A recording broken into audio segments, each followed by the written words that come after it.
Well, there will be no chest beating from me this week as Nick and I were off by more than 12 parsecs with our predictions for the Bad Batch S1E10, aka Common Ground. But who's really listening anyway? I'm taking the loss in stride, so let's proceed with the breakdown. Alright, in the eggs and references department, we got to meet GS8, who also happens to look like a Death Star droid, just not all chromed out.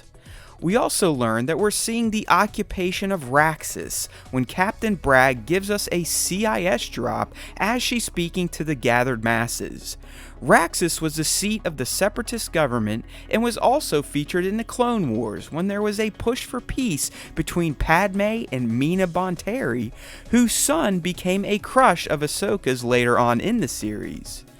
Upon Senator Singh's refusal to comply, we get to see some good old Clone Wars era ATTE walkers, and as a cherry on the top, we also get to hear the iconic Imperial klaxon sound. It looks like Sid has some video sabacc stations installed at her bar, which reminded me of our own video poker crack machines that eat the money of drunks across the nation. To round things out, Bragg used an interrogation droid, an Imperial favorite when it comes to talking to political prisoners. And now for the key moments, and a reminder to like and comment on this video, and to please subscribe down below if you're not already. This episode is definitely light on truly impactful narrative moments, but I did appreciate seeing what happened to systems from the CIS and Republic when they didn't comply with their Imperial occupation. We haven't really seen a system revolt like this yet, but considering Raxus was the center of CIS politics, it makes sense that it would be the first to not completely capitulate to the Empire's new way of life. Speaking of first, this is also the first time that the Batch has left Omega by herself while taking on a mission.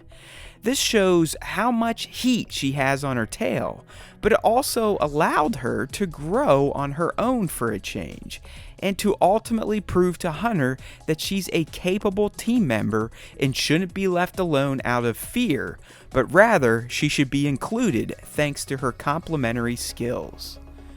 And those skills are a mastery of strategy and tactics, which we learn about through her knack for Dejarik, so her Jango DNA is shining through.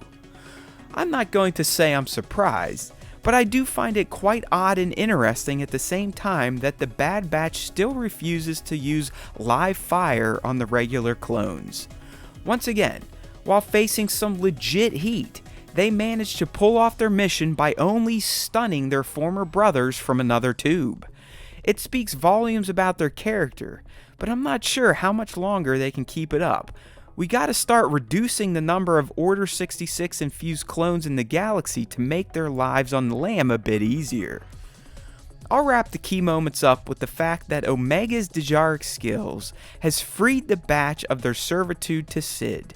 This opens up new paths for the Batch and the series moving forward, as they will now seemingly have the choice to move on from Sid's employ, or to keep using her bar as their base of operations.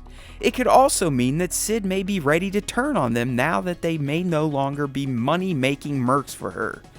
It's going to be interesting to see how the Sid and Batch dynamic plays out over the final 6 episodes, and if they remain loose allies or not. Make sure to tune into the next episode of the Star Wars Time Show, in which myself and my co-host Nick will fully break down Common Ground and give our thoughts on it as a whole. Thanks for watching. If you enjoyed this video, please consider liking it and subbing to our YouTube channel. We'd also love for you to join in with our weekly Star Wars podcast, so use the links in this video's description or head to StarWarsTime.net to subscribe to the platform of your choice. There's always time for Star Wars time, and remember, if you listen to the Star Wars Time Show, the Force will be with you, always.